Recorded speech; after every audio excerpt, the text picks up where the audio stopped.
ज्यादा सोचना कमजोरी नहीं है, ये एक तेज दिमाग की निशानी है। लेकिन जब यही तेज दिमाग नियंत्रण से बाहर हो जाता है, तब वही ताकत आपकी सबसे बड़ी दुश्मन बन जाती है। आपने महसूस किया होगा, रात को जब सब शांत होता है तब दिमाग सबसे ज्यादा शोर करता है। पुरानी बातें, भविष्य की चिंता, लोगों की राय, अपने फैसलों पर शक, और आप उसी सोच के चक्र में फंसते चले जाते हैं। समस्या ये नहीं है कि आप सोचते, समस्या यह है कि आप रुकते नहीं। ओवर थिंकिंग एक ऐसी आदत है जो धीरे धीरे बनती है। पहले आप किसी एक फैसले को लेकर ज्यादा सोचते, फिर हर फैसले को लेकर, फिर छोटी छोटी बातों पर भी दिमाग 100 सवाल खड़े करने लगता है। अगर ऐसा हुआ तो, अगर मैं गलत निकला तो, लोग क्या कहेंगे, और यहीं से आत्मविश्वास गिरने लगता है। सच ये है, दिमाग हमेशा सुरक्षा चाहता है, वह जोखिम से डरता है, इसलिए वह आपको रोकने के लिए संभावित खतरों की लिस्ट बनाता रहता है। लेकिन याद रखिए,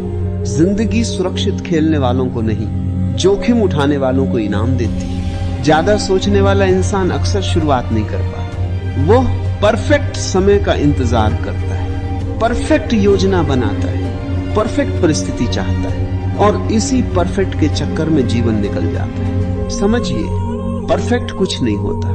जो लोग आगे बढ़ते हैं वे गलतियों के साथ बढ़ते हैं। आपका दिमाग आपको कहेगा, अभी मत करो, तैयारी पूरी नहीं है। लेकिन सच्चाई है, तैयारी कभी पूरी नहीं होती। ओवर थिंकिंग की सबसे बड़ी सच्चाई यह है कि आपको थका देता है। बिना कुछ किए ही आप मानसिक रूप से थक जाते हैं। आपने कोई पहाड़ नहीं चढ़ा, लेकिन दिमाग ने आपको 100 काल्पनिक पहाड़ दिखा दिए, और यही थकान आपकी ऊर्जा छीन लेती है। तो समाधान क्या है? पहला कदम, अपने विचारों को सच मानना बंद करें। हर विचार सत्य नहीं होता। दिमाग कभी कभी कहानीकार बन जाता है। वह डर की कहानी लिखता है और आप उसे सच समझ लेते हैं। जब भी नकारात्मक विचार आए, खुद से पूछिए, क्या ये तथ्य है या सिर्फ डर? दूसरा कदम, छोटा एक्शन तुरंत ले। ओवरथिंकिंग का इलाज सोच कम करना नहीं, एक्शन बढ़ाना है। जैसे ही दिमाग ज्यादा सोचे, कोई छोटा कदम उठाइए, फोन कॉल कीजिए, काम शुरू कीजिए। 5 मिनट ही सही, लेकिन शुरू कीजिए, क्योंकि आत्मविश्वास सोचने से नहीं, करने से पैदा होता है। तीसरा कदम, वर्तमान में जीने की आदत डालिए। अक्सर ओवरथिंकिंग भविष्य की चिंता और अतीत के पछतावे से जुड़ा होता है, लेकिन आपके पास सिर्फ एक क्षण है। जब आप पूरी तरह वर्तमान में आ जाते हैं, तो दिमाग का शोर कम होने लगता है। गहरी सांस लीजिए, अपने आसपास देखिए, जो कर रहे हैं उसमें पूरी तरह डूब जाइए। याद रखिए, आप अपने दिमाग नहीं हैं, आप उसके मालिक हैं। अगर आपने आज से यह तय कर लिया कि मैं सोचूंगा, लेकिन सीमा में, तो धीरे धीरे आपका दिमाग अनुशासित हो जाएगा। ये एक दिन का काम नहीं, ये अभ्यास है, लेकिन हर दिन थोड़ी सी जीत। क्या आप अपने विचारों के गुलाम बनकर जीना चाहते हैं, या अपने दिमाग को साधकर आगे बढ़ना चाहते हैं? क्योंकि जिस दिन आपने अपने विचारों पर नियंत्रण पा लिया, उसी दिन आपने अपनी जिंदगी की दिशा बदल दी। ज्यादा सोचने की आदत अचानक नहीं बनी, ये सालों से बनी है, डर से, असफलताओं से, लोगों की बातों से, और खुद पर भरोसा कम होने से।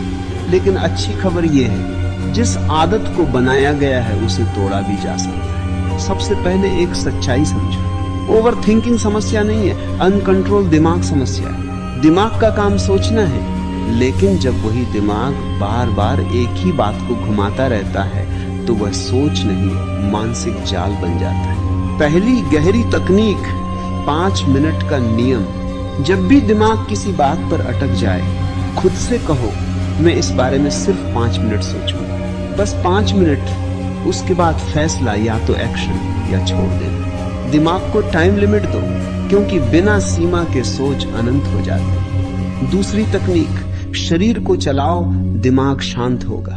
जब शरीर स्थिर होता है, दिमाग तेज भागता है, लेकिन जब शरीर मेहनत करता है, दिमाग शांत हो जाता है। दौड़ो, पुश अप लगाओ, तेज चलो। आप देखोगे वही समस्या जो पहाड़ लग रही थी, अब छोटी लगने लगेगी। क्यों? क्योंकि ऊर्जा दिशा बदल चुकी है। तीसरी तकनीक, वर्स्ट केस लिखो। जो बात आपको डरा रही है, उसे कागज पर लिखो। सबसे बुरा क्या होगा? क्या मैं उसे संभाल सकता हूँ? अगर ऐसा हुआ तो मैं क्या करूंगा? 90% मामलों में आप पाएंगे जिस चीज से डर रहे थे वह उतनी खतरनाक थी ही नहीं। दिमाग अंधेरे में चीजों को बड़ा बना देता है, रोशनी में वे सामान्य दिखती। चौथी और सबसे शक्तिशाली बात, अपने आप को व्यस्त नहीं, उद्देश्यपूर्ण बनाओ। खाली दिमाग ओवरथिंकिंग की फैक्ट्री है। जिस इंसान के पास बड़ा लक्ष्य होता है वो छोटी छोटी बातों में नहीं उलझता। जब जीवन में दिशा होती है तो दिमाग खुद ब खुद फालतू सोच को छोड़ देता है। आज खुद से पूछो, क्या मैं लक्ष्य के लिए जी रहा हूं या लोगों की राय के लिए? अंतिम सच, ज्यादा सोचने वाले लोग कमजोर नहीं होते, वे संवेदनशील होते, गहरे होते। लेकिन अगर वही गहराई कंट्रोल में न रहे तो वही ताकत कमजोरी बन जाती है। आपको अपना दिमाग बंद नहीं करना है, आपको उसे प्रशिक्षित करना है। आज से 3 वचन लो। मैं हर सोच पर विश्वास नहीं करूंगा, मैं सोच से ज्यादा एक्शन पर ध्यान दूंगा, मैं वर्तमान में जीने की प्रैक्टिस करूंगा। याद रखो, जीत उन्हीं की होती है जो निर्णय लेते हैं। गलत निर्णय भी आपको आगे ले जाएगा, लेकिन निर्णय न लेना आपको वहीं रोक देगा। अब चुनाव आपका है, सोचते रहना है या आगे बढ़ना है। अगर यह संदेश दिल तक पहुंचा है